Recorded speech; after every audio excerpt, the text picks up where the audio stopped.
Hey, big show this week. We zero in on earned media with particular emphasis on podcasts, or more specifically, being a guest on other people's podcasts. Let me set the scene. You're building a credible, professional, personal brand. You're creating content on your own channels, and you're also sharing that content and interacting with others on a regular basis on social media. But you want to fast track things. You want to extend the reach of your voice and grow your sphere of influence. Now, you could dip your hand into your pocket and pay for ads on social media or Google to amplify your voice. And yes, that's the thing, and it can be a viable option for some. But I reckon there's a more sustainable way of building a professional, personal brand rather than simply paying to rent someone else's audience. And by that, I mean earned media. Earned media is a term often used by people in the PR industry. In essence, it refers to coverage received on independent third-party media outlets. It's not paid for, but it is earned. Whether you've built your brand so well that media outlets are coming to you, or you're putting in the time and effort to pitch your story to the media outlets, it's still earned. You've earned the right for that media channel to quote you, to cover your story, to publish an interview with you. And by media, we're talking the whole gamut here. At the top end, you're looking at tier one media outlets such as national and metropolitan newspapers and magazines and major online publications, plus broadcast media, commercial radio and TV, government-backed public broadcasters. And on it goes. And then we have vertical magazine titles, mainstream blogs, industry publications, all the way right down to what we call micro media. And that's those niche online channels that are often run by very passionate individuals and or people running small businesses. Now, here we're talking about podcasts and YouTube shows and live streams and blogs and email newsletters. It's this lower tier of niche media we're going to dig into today on the Reputation Revolution with a very strong focus on podcasts. Now, we'll allude to the other types of channels, but podcasting is where it's at in this episode. How to extend your reach by becoming a guest on other people's podcasts. Welcome to the show, Shelby. Thank you for joining us here on the Reputation Revolution. We're going to get all into podcasting and being a guest on other people's podcasts, among other things. But before we get into the serious side, tell us just a bit of a thumbnail sketch about yourself and what you do at Zilka Media. Yeah, for sure. Thanks so much for having me, Trevor. So I am the Chief Publicity Officer at Zilka Media. We're a boutique agency in Austin, Texas, and we really focus on people-driven marketing and branding. So our philosophy is that people connect with people. They don't connect with faceless companies or organizations. And so we're really industry agnostic. We work with clients across multiple industries, both consumer and B2B, with the philosophy that the spokespeople of those organizations, whether it be the CEO and founder or the entrepreneur, maybe they're even a solopreneur, or even other spokespeople at organizations, they really need to be the face and build up their personal brand, their personal platform, so that the organization can then grow along with their personal brand. So that's what we focus on. I focus specifically on helping folks do that through earned media. I can pitch anything, but recently I have been focusing on podcasts. We found that a lot of our clients just really love doing podcasts and they get a ton of value and results out of them. And you've also, I read where you've worked on a number of book launches and publicity tours. Quite a few famous books there. Chicken Soup for the Soul is a very long-running book title with multiple books now. I dread to think how many there are. How is the going from book publicity to people publicity, the change in that sort of thing? And how important is a book? I'm just going off topic here straight away. Yeah, no, it's fine. Yeah, it was a really natural progression. I started out, all I did was book publicity. So I was a literary publicist. I worked with a ton of different book titles. I did like Christian children's books or like self-help books, business books. And we were finding that a lot of our clients, they wanted to keep doing PR even after their book launch happens because, publicity kind of begets more publicity. And so they really wanted to continue to ride the wave of that earned media. They were seeing a lot of great results. And so we really started to focus on helping them build up their personal brand, even outside of the book. One book is a goal for a lot of people, but a lot of them don't think about what's next. Is it book number 2? Is it, doing more speaking? If you're at a company, is it going out on your own and starting your own consultancy, that kind of thing? So it was a really natural progression. And it used to be people were authors and they came to us, but now it's really, we work with individuals and maybe they write a book down the road, but the book is really the marketing tool to help them grow their platform, their personal brand. There are exceptions. Again, I've been working with Chicken Soup for the Soul for 10 years now, and it's absolutely amazing. And they're different than a lot of my clients, and we actually work with all of the local people who write the stories. So writers who have a story in the book, we pitch them to their local media and get them coverage that way. So I wouldn't say a book is super important when you're looking to build your personal brand. I think a lot of people, it's really a dream of theirs to write a book. And I think that's amazing. And I want people to chase those dreams, but it is a marketing tool most of the time in the work that I am doing. Me too. And I mean, it is great if I'm pitching to clients and they're very similar. The one who has the new book is probably going to get the better results. It's just a lot of people see it as newsworthy. A lot of traditional journalists don't. They see right through it, but it does make it more newsworthy. And again, it kind of creates a whole wave, something exciting. So that's my long-winded answer about if books are important or not. All right, so we'll get into, you've used the word earned media, and in our industry, in PR and communications, earned media is that media that you've earned the right to be in. So that's whether it's an interview on a radio station or, in a podcast like this, or someone mentions you in a blog list, or you get quoted in a newspaper or a magazine, or do an opinion piece in a trade journal.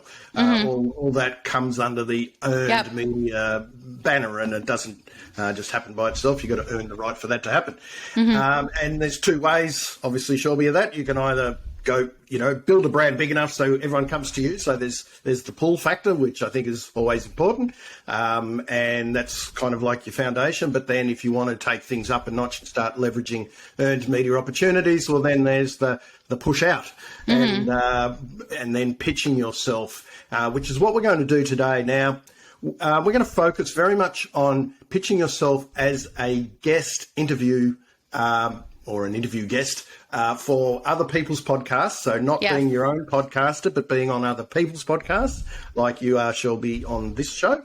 And there's a lot of strategy around it, and it can be really, really powerful, an incredibly powerful way to grow your influence and build your visibility for your personal brand.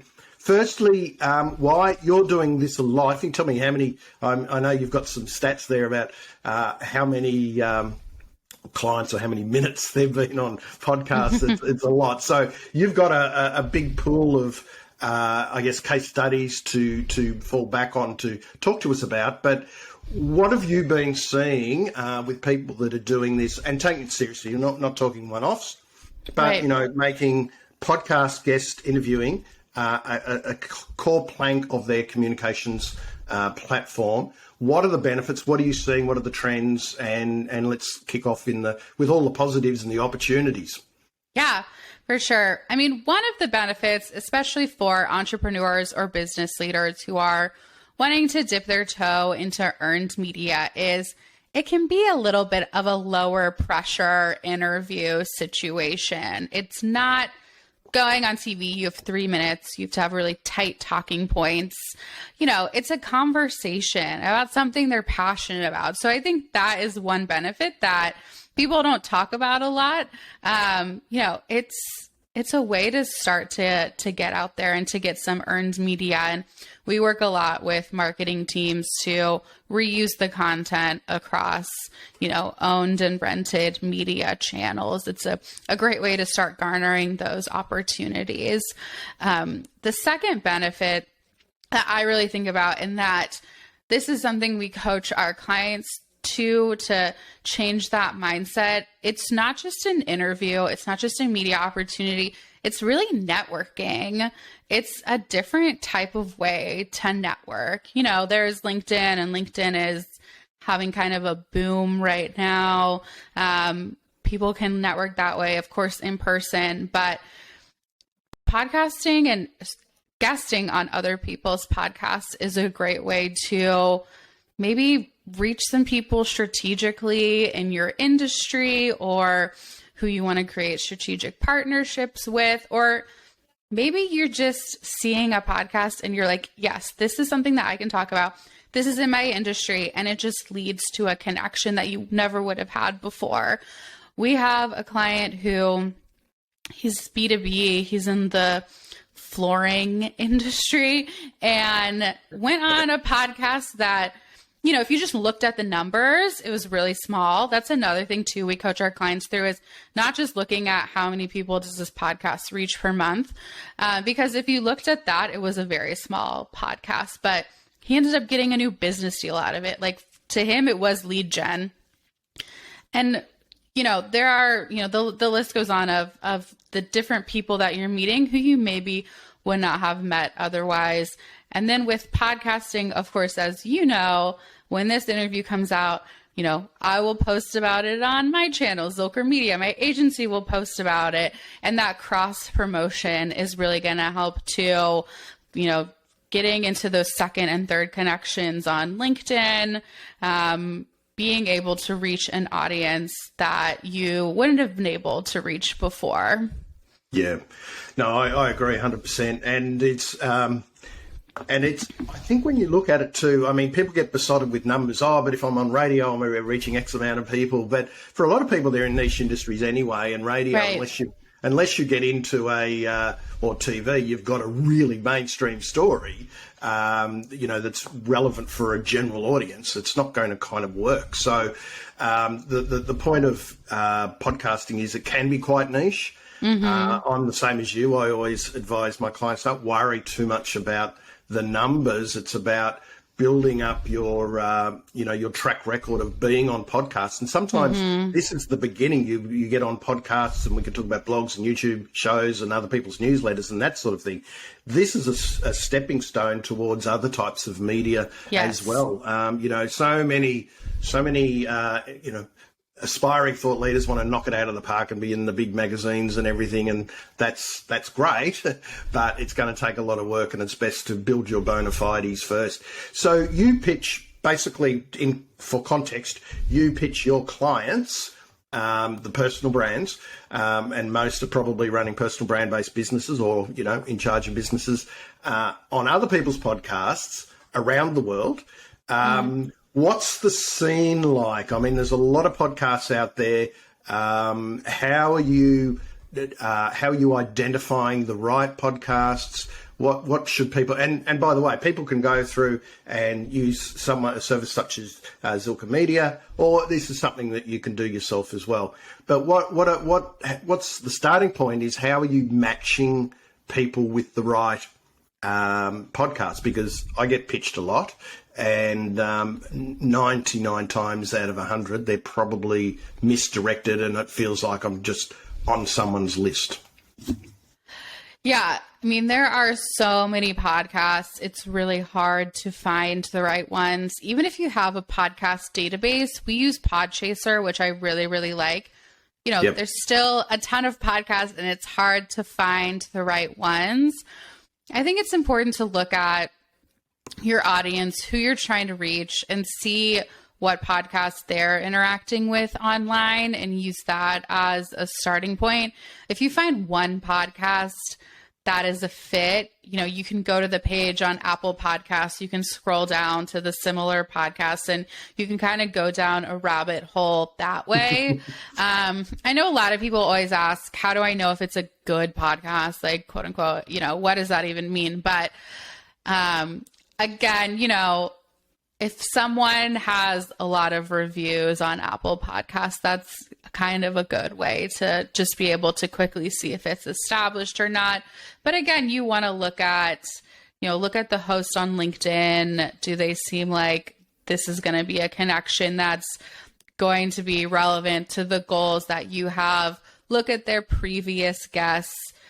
Look at if they even take guests. I think that's an issue that a lot of people have. They're like pitching these podcasts that don't even take guests. Like, is the podcast still relevant? There are so many podcasts that are on hiatus or defunct. That's the biggest advice we have when people are pitching themselves to podcasts, which I do think is something that people can DIY. I think it's a great way to DIY your own publicity, but listen to a bit of their latest episode. So once you find those podcasts that your audience is listening to, those are some ways to quickly vet. But I think the best way is listen, is this a host that you think your client or you are going to drive with, that kind of thing. And then simple things like, asking people in the network or the types of people that you're trying to reach. Ask them what podcasts do they listen to, and keep an eye on that side of things. I think anything like this, it's about having your radar on. And if you're going down this path, it's not a switch on, switch off thing. It's kind of having the radar on all the time. It's not like a campaign where we're going to go bang and we're just going to knock it out of the park for 3 weeks and then forget about it. Right. Sometimes you might book into a podcast and they might batch produce them and you might not get up for another 6 months as well. So that's, I guess, if you have got a book or there's a time thing of why you're going out for 6 months, I want to really hit podcasting hard. Be aware that there can be sometimes very much a lag in terms of when it goes up. Not all the times, right? But sometimes. Yeah, podcasts are like the new long lead media. Some of them, they're coming out months and months later. And that is one thing that can be frustrating for our clients. They say, oh, when is this interview coming out? And I wish I had the same answer for every single time, but it just really depends. And they might not know. Most of the time, they do not know. So podcasts are, like I said, they're like networking. They're a completely new type of media. So I think a lot of publicists who are getting into pitching podcasts are finding that it's different beast, but I really enjoy it. I think it's an enjoyable type of media to pitch with the different types of topics and, like you said, super niche topics and the different type of people who are producing and hosting these podcasts. And I think the difference too here is that, most haven't got a producer. Most are going to be one or two people running it. They might be running doing it on behalf of their own business. They might be doing because it's a hobby and a passion for them. Any number of reasons, but people are podcasts because they love doing it. And so it's to tap into, it's not, they're not journalists and they're not, radio or TV producers who you can't pitch them like you would a daily journalist, a daily editor, for example. It's more close to their heart. And the podcasters that I all know, they all sort of take it pretty seriously and they know the sorts of guests they want, and they'll often work with the guests to make sure that they get the best result for their listeners, and they're really audience first. And I think, what I've always advised people is that if you're going down this path, it's think about their audience, try to understand their audience. How can I help the podcast host deliver a good show to their audience versus what can I get out of it? And I think that mindset change is everything. Yeah, I agree. I love that when you're talking about it's a passion project, it's something that's close to their heart. I think that's something I've felt, but I've maybe not articulated before. When we advise people about pitching themselves to podcasts, because like I said, I do think it's something that you don't need to go out and hire publicists for, but again, that goes into actually listening to the podcast. What is their audience? What can you bring to the conversation that hasn't been talked about a million times before, or that you have a different perspective on, and what real value can you bring to that audience? I mean, I think that's a really core principle for a lot of earned media, but especially podcasts that are so conversation driven. And like you said, the hosts are so audience first. Yeah, they are. And there's a couple of other things, and you guys would do this all the time, is in terms of, you're writing your media bio for them. So have a really good introductory sheet with talking points. So when you just said, what can you talk about? What are your points of view? What are my angles that no one else potentially are covering? You need to sort of have a number of those to give yourself a little bit of wriggle room, but also to give them a flavour that, you know what you're talking about, and you're being helpful to the host stroke producer on coming up with a theme or a hook for the show, because that's really what, the good ones will want to theme a particular show rather than just have a rambling conversation that goes nowhere. Yeah, and be specific. That is a big piece of advice I have to anyone coming up with talking points. Be specific, again, to that audience as possible.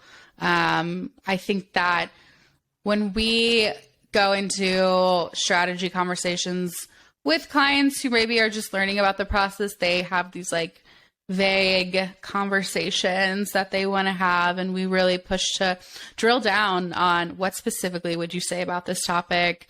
Oh, that's a little different. Tell me a little bit more about that. And another thing is just looking at what's happening in the news. I know all PR people are trying to be timely, but I think we, taking a step back and saying this topic has kind of been beat to death. Is there something going on in the news right now where we can make this fresh? Can our client be meaningfully contributing to this conversation in a different way? That's another way to come up with some interesting talking points, is make sure it's something timely. It's something that has to do with what's going on in the world right now. So if people have got X amount of time, right, so they're wanting to build their personal brand, earned media makes sense. It's a strategic part of my platform that I can, investigate, devote a little bit of time to, or some investment. Would you're talking about, people can spread themselves thin and try and get into, Forbes and Huffington Post and, those bigger types of blogs, very big blogs, or the smaller blogs, or, there's such an array of niche opportunities out there, and more mainstream, and you've got industry publications and industry blogs and all the things. Do you get people coming to you and they want to be on everything, and, to talk them into more podcasting? Do they, they come in, I want to be in Forbes, I want to do this, and then you say, have you thought about podcasting? Do you get pushback on that? Do you think that is their first reaction, no, I want something bigger, and you have to talk them into the podcast side of things? Or you're finding that people are generally, no, I'm okay with that? Yeah, we definitely get the people who only want top tier media. They want that name brand logo to put on their website, which I certainly understand. We do run podcast only campaigns, but we also run full service campaigns. And really we have like a two-prong approach. We have the podcast, and then we know that those name brand media opportunities are good for that. We call it authority by association, having that Forbes logo on your website. I feel like more and more people are realizing the value of podcasts and kind of hear about the hype and want to get in on it. So people want to do podcasts. I do think there is some education on, again, that reach component. They say, oh, that reach doesn't look very big. Is this worth my time? I mean, because it does take, it takes prep work. You got to listen to the episode, record. So some of that education is saying, look, yes, this number might seem small, but every single person in this number, let's say it's like 5,000 people or something, which I think is still very good listenership for especially a very niche podcast. All 5,000 of these people are within your target audience that you're trying to reach, versus Forbes, which, yes, it's Forbes and it has millions of readers online. First of all, not every single person is reading every single article on Forbes. And secondly, it's a generalist, a general business population that's reading Forbes. Yeah. If you're trying to go niche, if you're targeting, sales professionals, or even B2B sales professionals, you can keep drilling down. Really, the niche media, like podcasts, like other types of micro media, that's going to be where you're going to see the most ROI as far as lead gen for any sort of, business goals that you might have. And the kicker here too is people listen. People, the research tells us year upon year, and the great thing with podcasting is it's growing, but it's not hockey stick growth. It's really strong, solid, sustainable growth, and it has been for years. But the research keeps coming back. The people who discover and they get into podcasts listen to a lot of podcasts, and they tend to, their favourites, they tend to listen pretty much all the way through.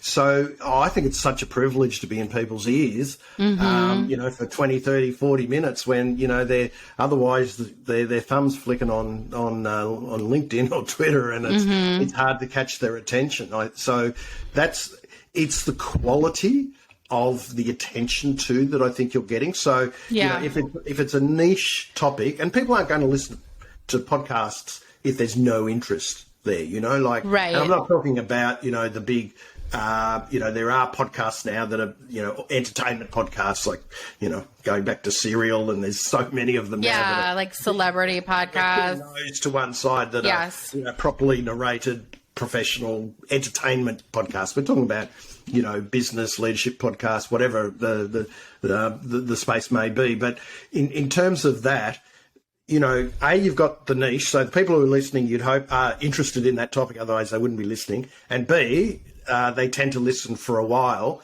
So the quality of the person who's listening, the audience, and the stretch of time has to be a factor, I believe. Oh, yeah, for sure.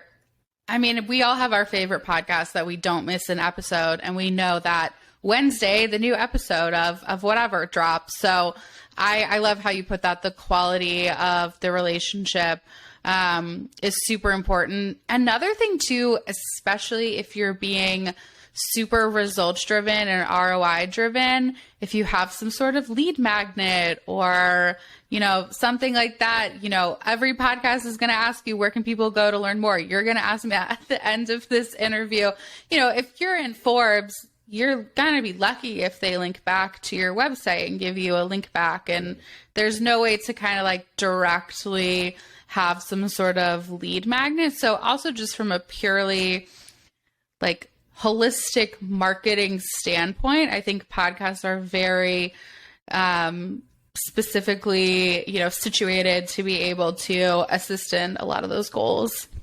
Yeah. And so, giving person, go, if you want more, you want to hear more from Shelby, then this is the website, and then you can direct them to wherever you want. And right. Sometimes people will say, oh, look, I've got this booklet or free ebook or something for your listeners. That's all part of the podcasting ecosystem, isn't it? And the value exchange, which, I think that if we think of podcasting as value exchange, I think it's a really good way to look at it.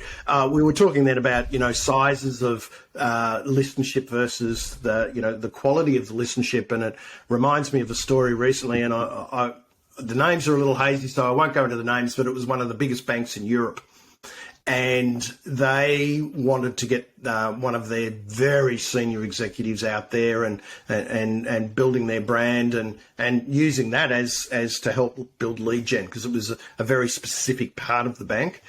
And they've discovered an influential podcast in England that was quite small but very, very niche in finance, this high end of finance. And they got so much value and leads off this one interview with a very small podcast, given that they were one of the biggest banks in Europe. And it just, I love hearing stories like that, where people have got those sorts of results and they're tangible results. They got tangible leads and results out of that. And I don't think that's the reason to go into it, but it does go to show that if you hit the right audience and you've got the right message and they like you, people will check you out and you'll be on their radar. And at the end of the day, that's the hardest part. Look, we'll come back to podcasting, but I just want to also put into this bucket, you've used the phrase a couple of times now, micro media.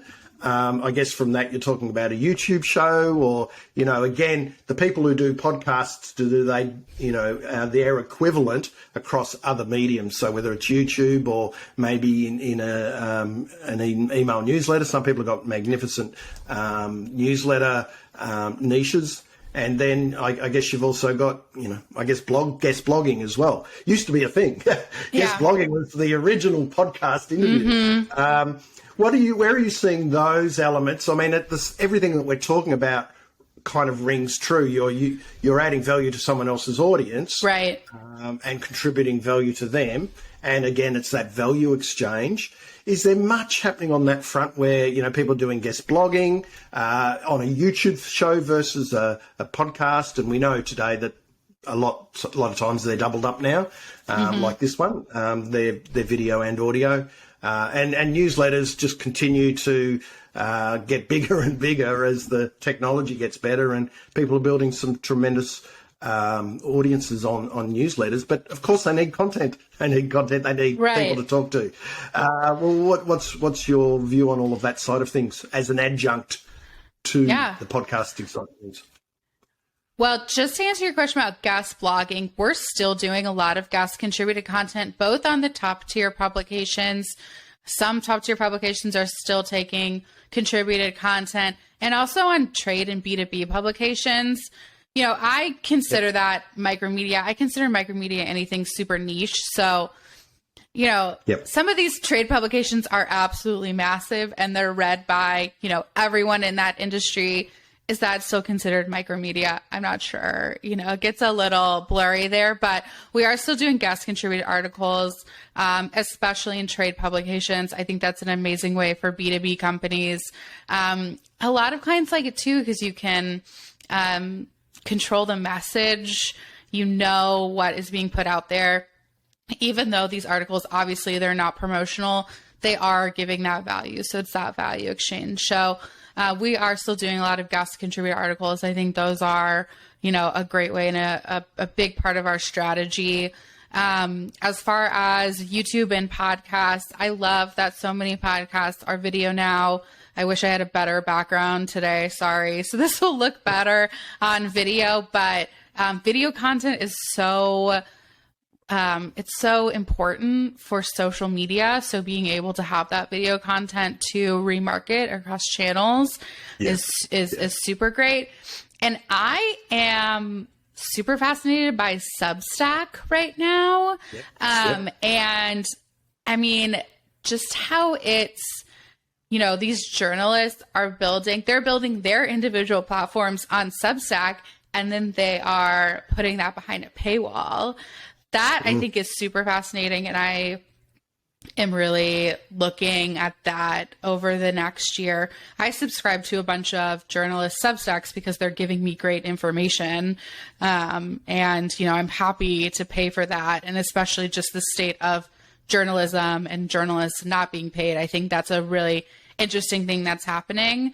Newsletters, and now LinkedIn has their own newsletter feature, so we're getting super meta. But, again, those are, you think of someone being an influencer, they don't have to be, a famous Instagrammer or whatever to be considered an influencer. They can be, a business person on LinkedIn you think has really great content, and then they have someone come and write something for their newsletter. That can be just as powerful, I think, as going on, some big business publication or something like that. or be an interview subject for their newsletter as well. So right, yeah, it goes both ways. There's all of those sorts of things, and just for context, Substack. I think most people probably know what a Substack is, but it's a fast-growing newsletter platform, probably the biggest one out of the blocks at the moment. It's adding new features all the time. It's actually a podcasting platform as well now. Oh, I didn't know that. So you can I'll just Reputation Revolution, the podcast, has got a Substack, so reputationrevolution.substack.com if you want to go and check there and subscribe. But we also, I also share the podcast and put it embedded into the newsletter every fortnight. So it's another great distribution point, and it's for people who don't want to set up their own WordPress site and blog and everything. We're digressing again. Substack is a really interesting platform, and I might do a whole section on it one day, a whole episode. But it's really for mindset purposes, Shelby. Isn't it about opening your mind to the myriad opportunities to get your story and your message out there, and to deliver value to a broader audience, albeit it's someone else's audience. And, if you're a podcaster and you go onto other people's podcasts, you can bring that,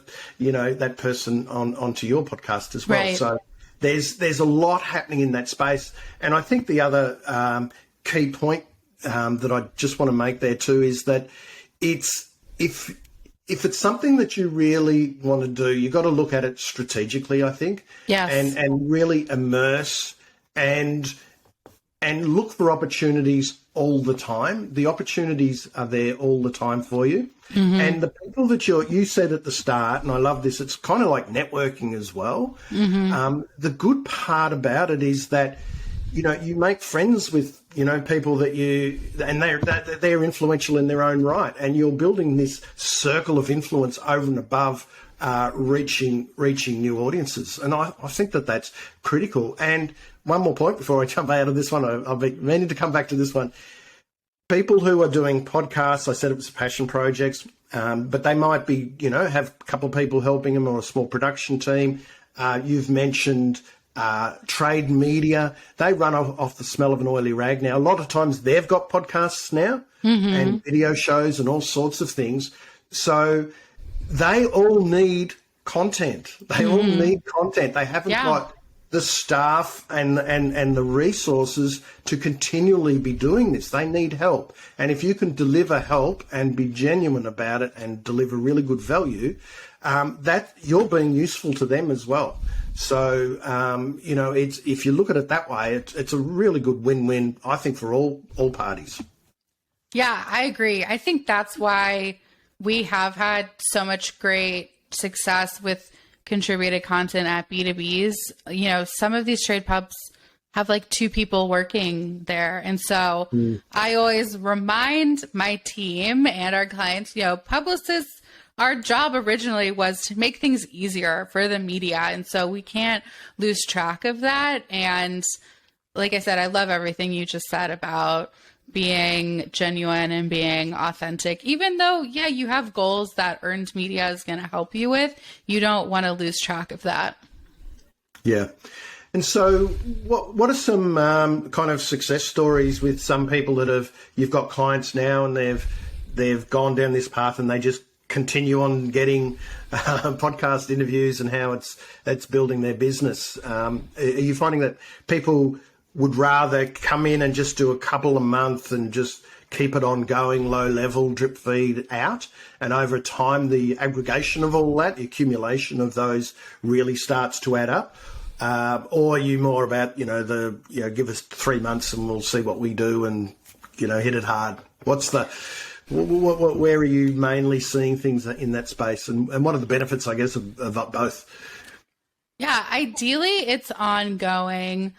Like I said, we'll work with book launches every once in a while, and book launches used to be really old school. You would want all the media to happen on pub date or maybe the week around pub date. But even now, the traditional book publishers want some podcasts to drip out before pub date to help with pre-sales and things like that. So even for my book clients now, I tell them it's not a launch date, it's a launch year.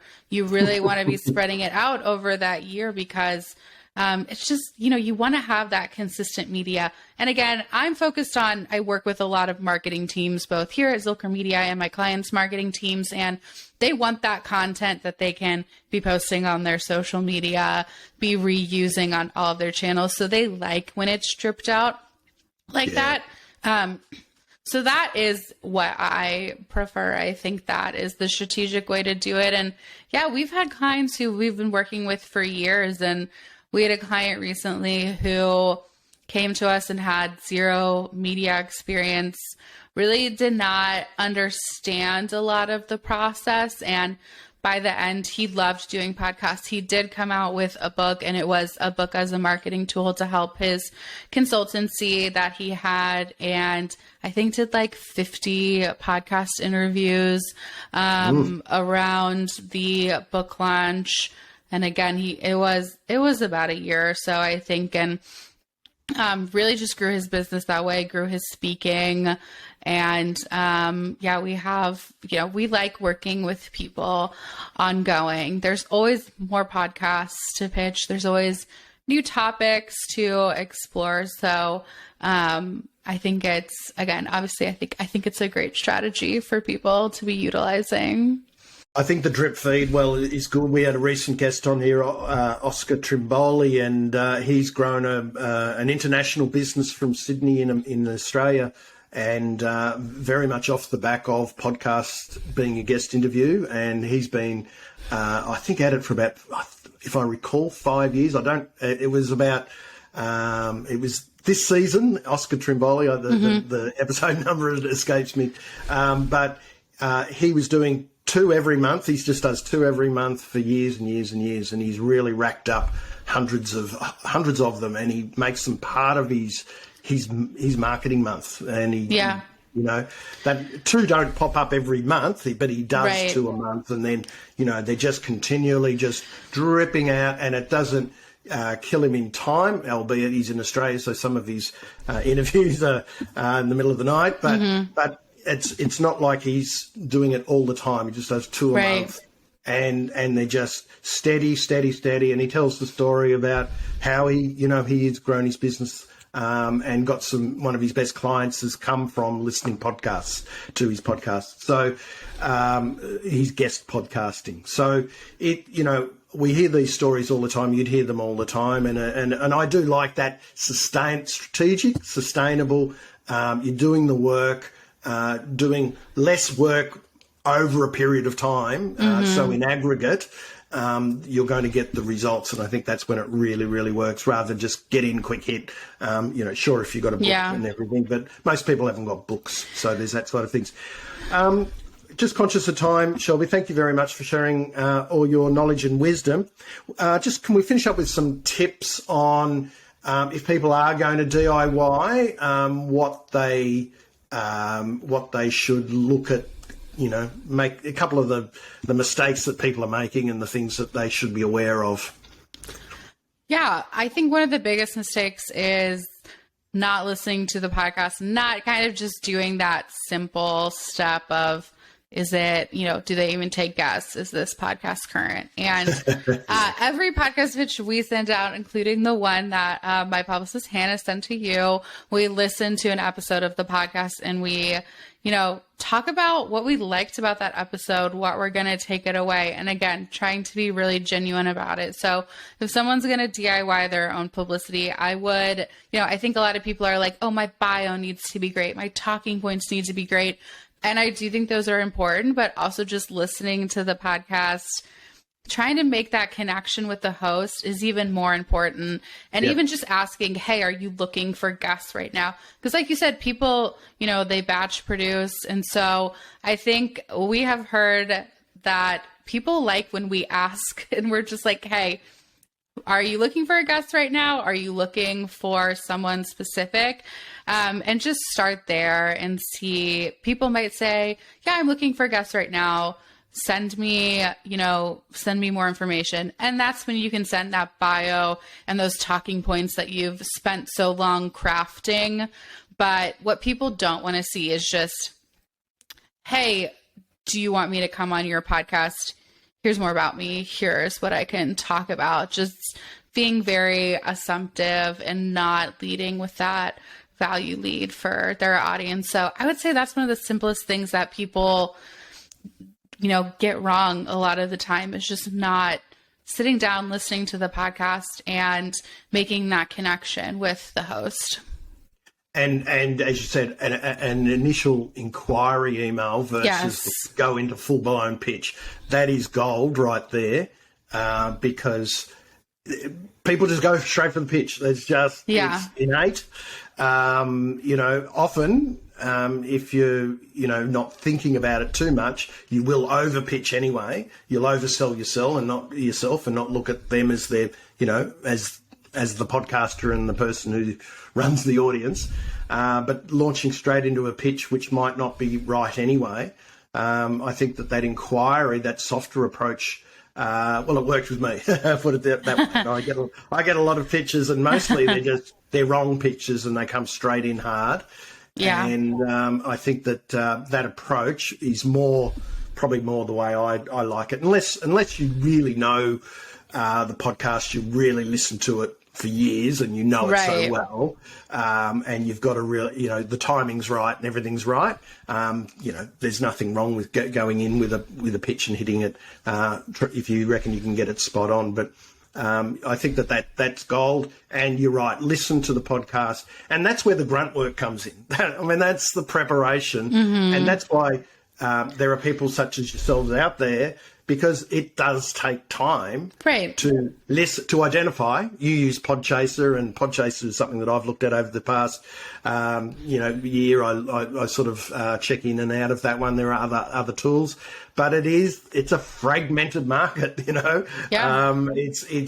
It's not the easiest to identify the right podcast. So there is grunt work in that. There's grunt work in then identifying them, and then you have to listen to them. That's part of the identification process, and then that's all in advance of pitching. But if you're serious about it, again, don't knock yourself out trying to do 20 or 30 at once, but just start dripping those out and get better at the pitch for it, and you'll soon learn.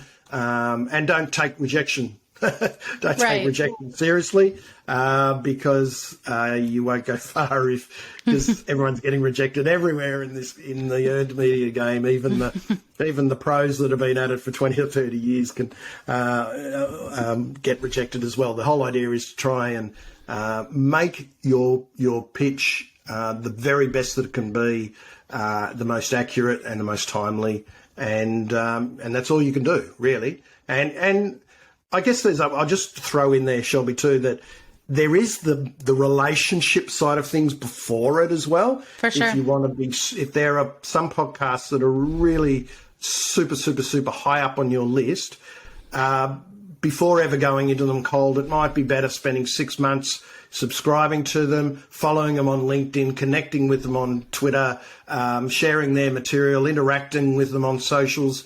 So when your pitch does come, that it's not a surprise and they know who you are. Ideally, that's the way to do it. That's really high-end strategic approach. Playing the long game.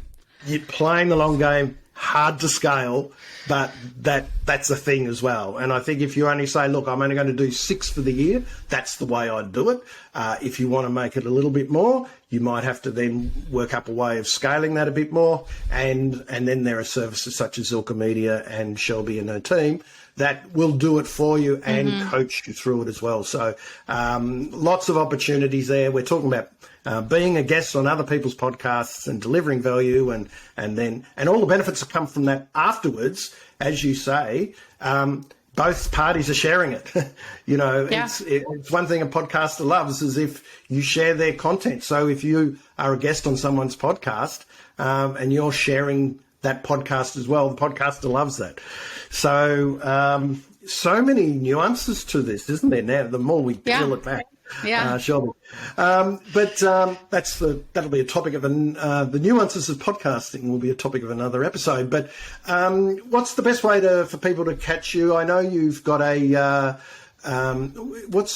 me about the podcast, guestinsider.com. What's that?